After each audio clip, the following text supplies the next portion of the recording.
Good evening and welcome to The Right Side. My name is Chris Pareja and I'm your host this evening.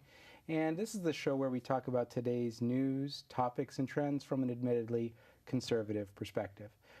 Now, we often at The Right Side talk about holding your local elected officials and your national as well as state level officials accountable.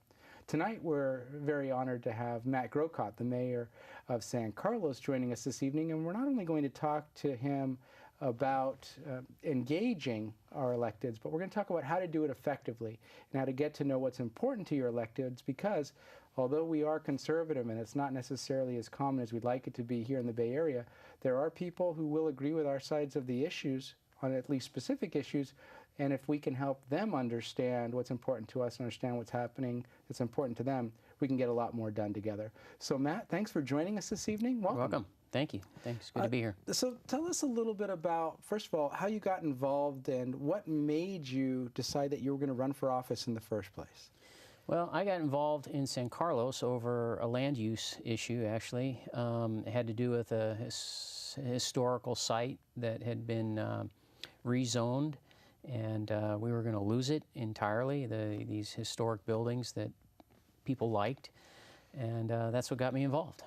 Okay, and then you got to a point where you just said, I'm so passionate about land use issues as a whole, or what was it? Just one issue alone isn't usually enough to make someone throw their family out into the public eye. Yeah. What was it that triggered it?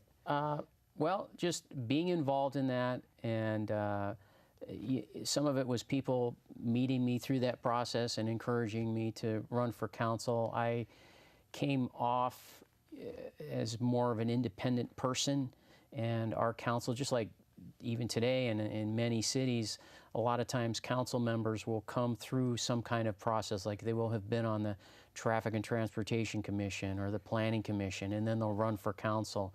And so there tends to be a little bit of an insider play to getting on council. I was coming completely from the outside. Okay. And so what did you find when you were running? Did you find that a lot of the citizens were frustrated with the way the city was moving, or did you find many of them just didn't even care? It's interesting. When you run and you get out there and you start knocking on doors and walking around, you go up to the door and you've got your 3 points where you want to get across. And a lot of times you don't get past your name because, as you implied, people really aren't all that interested. They want to get back to their soccer game or doing things with their kids or whatever, especially on the, you tend to do a lot of walking in the evening or on the weekends. And on the weekends, there's so often people will say, what was your name again? Thanks for coming to my door. You got my vote. Right. And off you go. Because you're the only one they've ever met. That's right. Yeah, exactly. Right. Yeah. And so in San Carlos, tell us how the transition went from being on just city council to the transition to mayor. Well, most of these cities on the peninsula, up and down the peninsula, are what are called general law cities. And so being the mayor is actually, people think of it as a rock star position, and it really is not. You're one of 5 on the council. Your responsibilities as mayor are to run the meeting during, when you have your council meeting. Because of that, you meet with the city manager between meetings to go over the agenda and talk about what's coming up for the council. And, and so at the meeting, you're a traffic cop, basically, making sure that the conversation stays civil and everybody gets their turn and a chance to ask questions and so forth. And then the other aspect of being mayor is, when the chamber calls and they need the mayor, or when the Girl Scouts call, those kind of things. When the media calls because something is blown up. That's right. Yeah, exactly. So, so talk to us a little bit about the kinds of things that we can expect. Like in this particular case, you say a lot of people don't know what's happening civically within their city and everything else. And having run for office, a lot of times people try to come to you to solve problems that you have no jurisdiction over, That's even right. as the mayor. Yeah. And and we've had discussions about people come to you and say, I've got a problem with this police officer or this. Talk to us about how that works. Well, as I mentioned before, we're mostly general law cities on the peninsula. And so the council, if you look at a flow chart or an organizational chart actually of your city, the council is as an entity, as a five-body, or most cities are five, as a five-member body. They are the boss, if you will, of the city manager, and then everything comes underneath that, underneath the city manager. So your police chief, your fire chief, all the different department heads work for the city manager. So I've had, where citizens will come to me and say, something about the police. Can you talk to the police chief? Well, no, I can't. I can go talk to the city manager and let him know. And even as that, I'm just acting as an ombudsman, but I don't, as a sole individual, I don't have any policy pull, if you will, any more than the rest of the council. The council makes decisions as a council. And so, even like say if there's an issue, I can bring it up to the city manager. If he needs more policy direction from whatever the problem is, he'll put it on the agenda, he or she will put it on the agenda for the council to discuss and make a policy decision. Right. Yeah. So, unfortunately, though, because you're the first line of attack and you're most visible and you're elected, we've talked about the fact that sometimes people can be very passionate about the topic that they're coming to you to present. Now, the first order is figuring out if you have any jurisdiction over it in the first place or not. Right. But afterwards, when they figure out that it is something that you can have some sway over, what's the best way to do it? Do you prefer that people yell and scream at you and hold up signs, pitchforks? Does that work? There's a couple of avenues. Of course, these days we have email. Most councils have a voicemail. If you go to a website, the city's website, you can find for each council member a phone number, and you can call that person and leave them a voicemail message. I mentioned email. You can sometimes catch people at events and talk to them, around town or at the grocery store. That's one of the great things actually about a city council is it's your most local, it's local. It's right there. Your official, whoever the elected official is right there. You can usually find them around town. So they're more available than, somebody you elect and send to Washington. But the approach you mentioned, we're just people like everybody else in town. So the best way to approach is like you would your neighbor or a business associate on that level. Okay. And so how does somebody find out what's important to the individual council members and what's on their radar screen so that they know who to go to if they are trying to pursue a policy direction? Well, different council members do have different interests, and one of the things you can do is go to the city's website, and there'll be a page on each council member, and you can find out what bodies that council member serves on. There's all these different regional boards and so forth, and to some extent we volunteer for that. That's another, actually, a duty of the mayor is to assign council members to these different boards. But most mayors don't do it heavy-handedly. There'll be a council meeting. We'll look at what all the positions are that we need people filling in on, and we'll talk about it.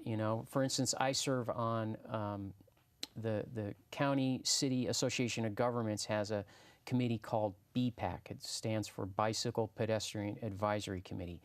Well, I've been a cyclist for years. So when that came up as an opening, I've raised my hand and said, I like cycling and I'm interested in this topic. Perhaps I could be of service on BPAC. And so I got the position on BPAC. Other council members might be interested in, regional housing issues. So they'll end up on the HART. There's a board called HART, deals with regional low-income housing production. ABAG deals with some of that.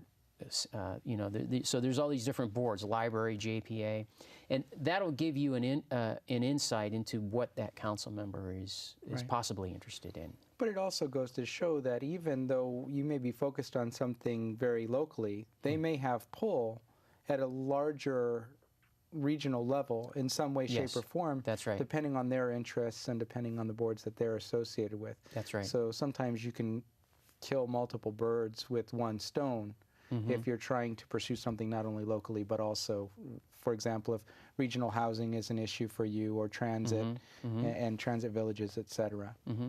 That's right. And some council members really go after those things. And some of the bigger boards are, like in our county, in San Mateo County, there's the SamTrans board, which deals with the bus system and so forth. There's the TA, Transit Authority. There's MTC, Metropolitan Transportation Commission, ABAG, Association of Bay Area Governments. And thank you for spelling out the acronyms for people, because they can't keep up with our scorecard.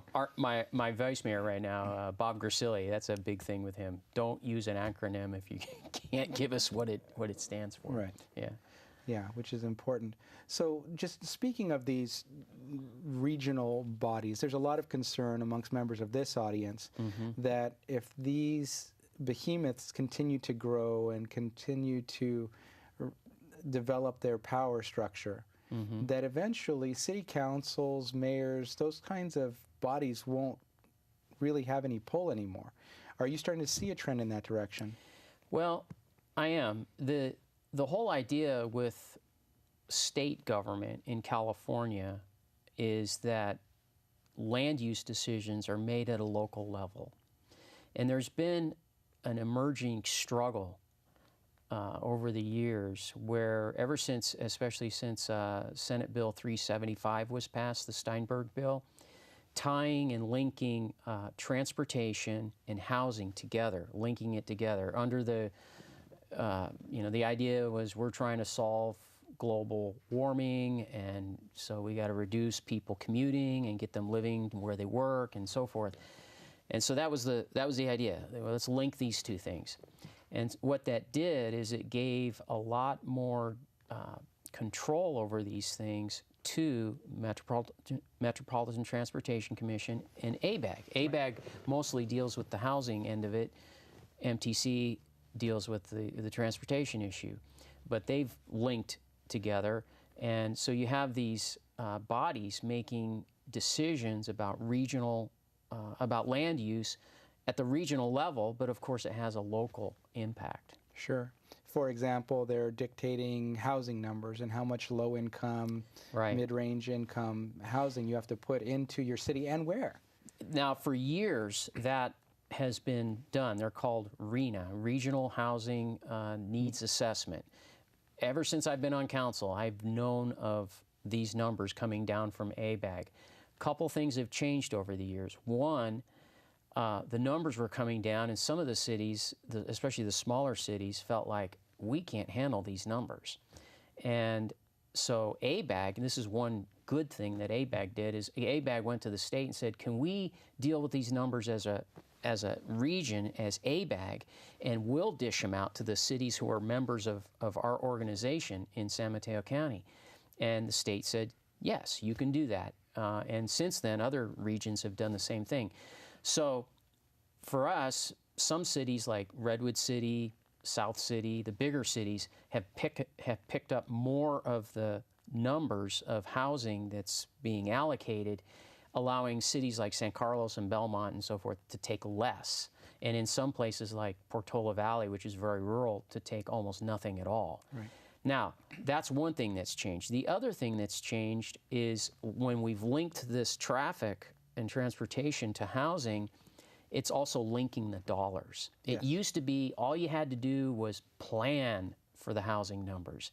But now what's going to be happening is if you don't build it, you're not going to get your transportation funding. So now there's more teeth to the law. So it goes from strongly suggest to now you're going to do it or you're not going to get money. Yeah, it's almost a mandate. It's not quite there as a mandate, but right, if you want to fix your roads and you want to, put in new sidewalks and so forth and have it paid with state grant money, you're going to have to build some housing. Right, which is counterintuitive when you look at the fact that in many cases people are leaving California, and so we're building additional infrastructure and mandating that people spend money in hopes that people will show up, even if the trend is going in the opposite direction. You bring up an interesting point. I've been in meetings where people have asked and challenged these numbers that are coming down because they're all based on forecasts, 15, 20, 25, 30 years out, and the trend line is based on old data about the growth of California. When you challenge it, they say, well, what we're going through now is just a blip in the road. It'll come back. Right. But it's been, you know, the last few years, I think in a 5-year window, something like that, we've seen decline of population in California, and as you said, people leaving the state. Right. Right. So, and the businesses and everything else that goes with it. That's right. Are yeah. going. And you know, it concerns me when I look up and down the peninsula, the El Camino transit corridor with the train and everything, and you see the housing that's getting built or is being planned all up and down the peninsula.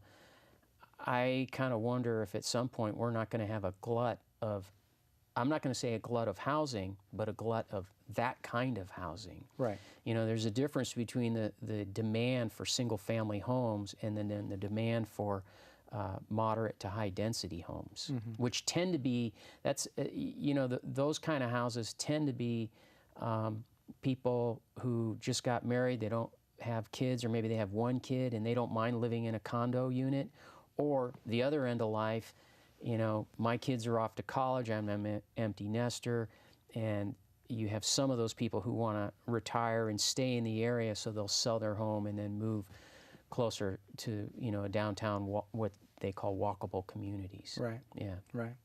So are there particular initiatives that are of interest to you personally? One of the things that I'm most interested in, but it seems like a very big, you know, monster to slay, if you will, is the whole deal with what's called pension reform. I know Pete Constant down in San Jose and his council, they've attacked this, but then they've been sued, is my understanding. The last I heard, their city's been sued for their pension reform plan.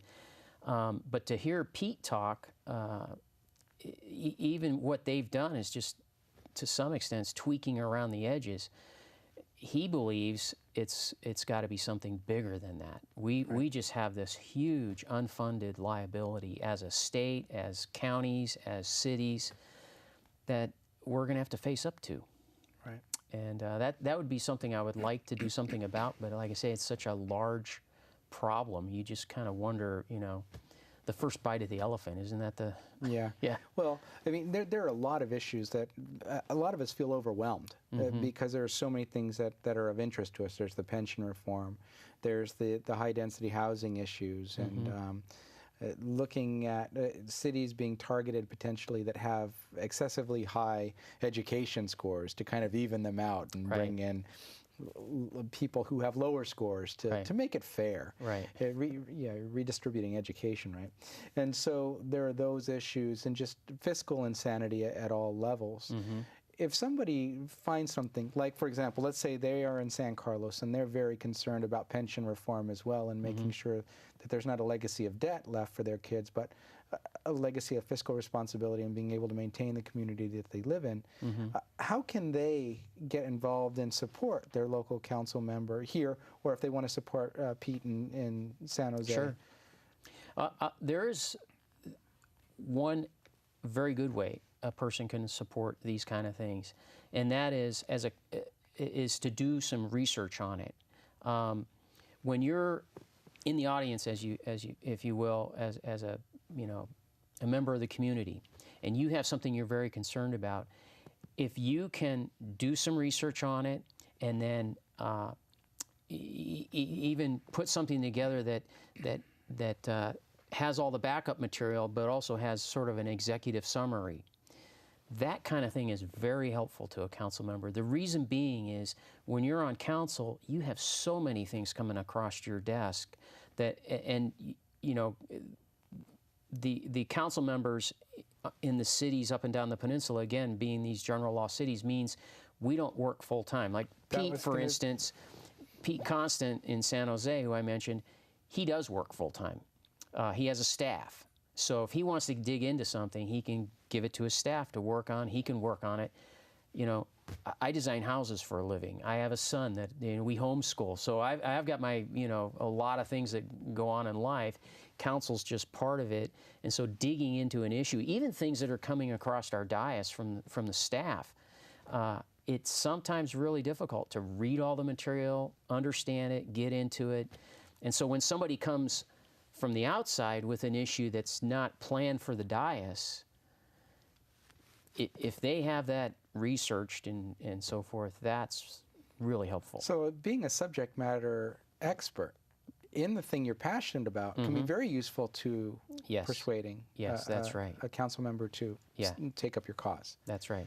Okay. The other thing that helps also is to persuade a council member is if it's just you, that might be one thing. If it's just you and it's about, something that has to do with your property that you want fixed or whatever, then it's okay if it's just you. But if it's just you and you're concerned about this one issue that's a big issue, like pension reform or regional housing or something, if you can show that you're part of a group or some other organization and there's other people who are like you that are concerned about this, that's going to speak, louder than just one person would, obviously. Yeah. Great. Great. So any other issues that if you were king of the world, you would take over, at least on a local level? Yeah, probably high-speed rail. Moving it into or out, away? Just not even building it, to tell you the truth. It just seems like, I just don't understand it, why we're subsidizing as taxpayers some kind of, a transportation model that competes with airlines. Meanwhile, the airlines are businesses too. Why are we creating, why are we subsidizing one and ignoring the other? It just, I don't know, it doesn't make sense to me.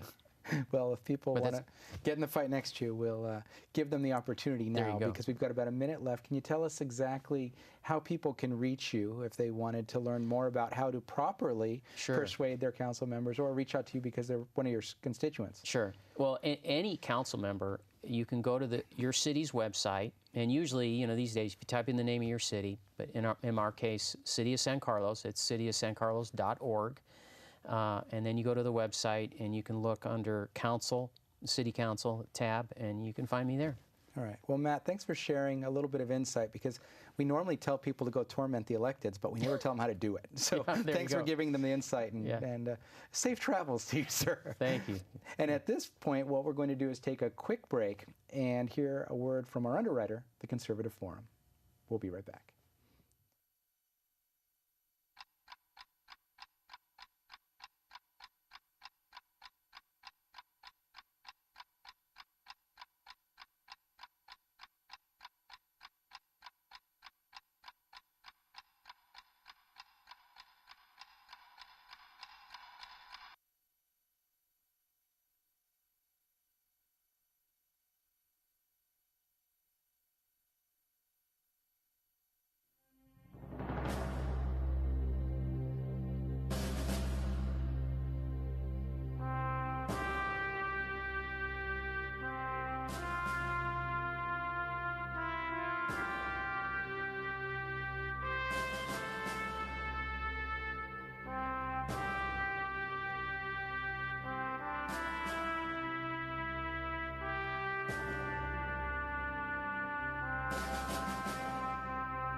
Say, well, I say I'm a constitutional law attorney.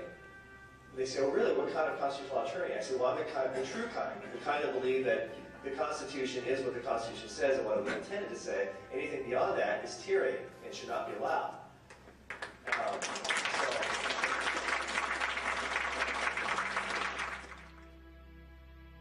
So it's come to this, my friends. You ready the second American Revolution against a ruling class that simply lectures but does not listen or defend the American people? It is government versus the people. Am I right? Yeah. Look at the Electoral College example. Right? A leftist popular challenge to states' rights. You think the founders weren't brilliant people? Did they not know what they were doing by carefully calibrating to get the small states and the big states to come together? Why does Wyoming get 2 senators in California? Actually, I'd rather have Wyoming's 2 senators.